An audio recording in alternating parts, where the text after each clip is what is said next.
Muito bem, amigos, vamos finalizar a lição número 11, a lição que fala sobre administrando em tempos difíceis. Quando nós olhamos o estudo da semana, podemos dizer que a graça divina é a única que pode nos proteger no final dos tempos. Com tantas coisas previstas para acontecer, coisas reservadas para o tempo do fim, naturalmente isso pode causar um forte impacto nas pessoas que estão aguardando Jesus voltar. E, obviamente, que estão sobrevivendo nesse mundo, que estão captando algum recurso para situações de emergência, que estão pensando no seu dízimo, nas suas ofertas, ajudar os pobres. Tudo isso envolve o tempo do fim. E o tempo do fim, ele com certeza não vai ser fácil. O apóstolo Paulo diz assim que nos últimos dias, os dias serão difíceis. Então, como administrar as coisas que estamos vivendo em função assim da obediência, em função do que nós temos que obedecer a Deus, tudo isso vem de encontro ao que nós estamos falando, administrando em meio a tempos difíceis, tá? John Rockefeller, que foi um dos homens mais ricos do mundo, faleceu em 1937 com 97 anos de idade. Ele não só frequentava a igreja, como também ele dava assim algumas dicas durante alguns estudos bíblicos.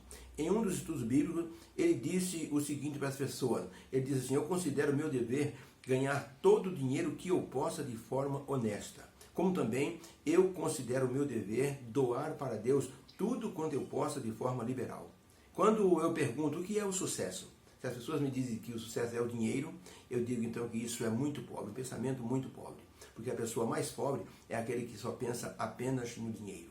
E olha que era um homem bilionário, um homem que tinha um sentimento de que deveria estar se preparando para enfrentar tempos difíceis. Mas ele nunca se negou a dar uma oferta grandiosa para que a causa de Deus, para que pudesse o Evangelho assim ser enviado a outros lugares.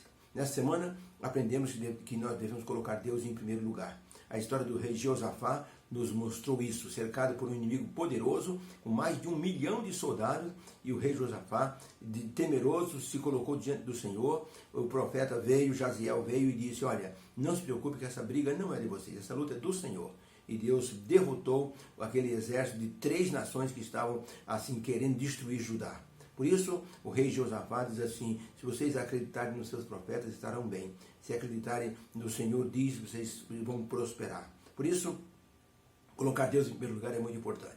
O rei Davi resolveu contar o povo para mostrar que a superioridade de Israel se devia à estratégia militar e à ideia dele, ou seja, à inteligência dele. E o profeta Natan foi atrás e disse: olha, foi o vidente Gade. Foi lá e disse: olha, Davi, eu acho que você errou muito. Inclusive, Joabe, que era o comandante, disse: majestade, não é bom fazer isso, tá?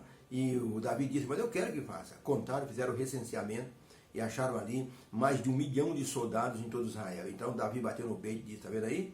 É por causa dessa minha superioridade que nós estamos bem. Aí o vidente Gade foi lá e disse: olha, Deus não gostou do que você fez. Então você vai receber um castigo, o povo também. E Davi se arrependeu e o Senhor Deus então suspendeu o castigo, que era de mais tempo, para deixar apenas 3 dias. Isso nos mostra que devemos então saber administrar em tempos difíceis. Deus nos ensinou que é tempo de simplificar a nossa vida, nosso modo de viver, a forma de encarar as prioridades da vida, amando a Deus sobre todas as coisas, mesmo que o brilho desse mundo possa ofuscar muitas vezes a nossa vista. Nós temos que olhar para aquilo que é prioridade. Quando um navio naufragou, mais de 70 náufragos chegaram numa ilha, colheram o que puderam do navio de alimentos e se puseram então a pensar: o que vamos fazer? E um deles disse: olha, nós temos aqui sementes que vieram assim boiando nas águas do mar que estavam no navio. Vamos plantar a semente.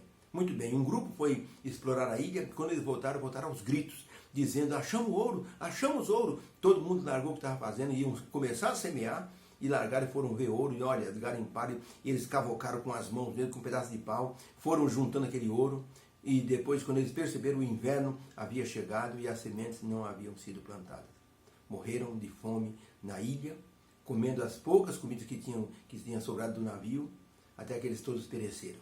Não tinha como sair dali. Se esqueceram da principal prioridade, que era plantar. O inverno chegou, não deu mais para plantar. Então, quando nós não colocamos aquilo que é prioridade na frente, nós não vamos conseguir depois. Deus é a grande prioridade da nossa vida. Por isso, O senhor Pedro, que era um próximo fazendeiro, certa vez comprou uma Bíblia de um comportor que tinha se perdido no caminho, passou pela fazenda dele e no meio da mata o senhor Pedro conversou com ele e acabou comprando aquele livro. Então começou a aprender a respeito de Deus.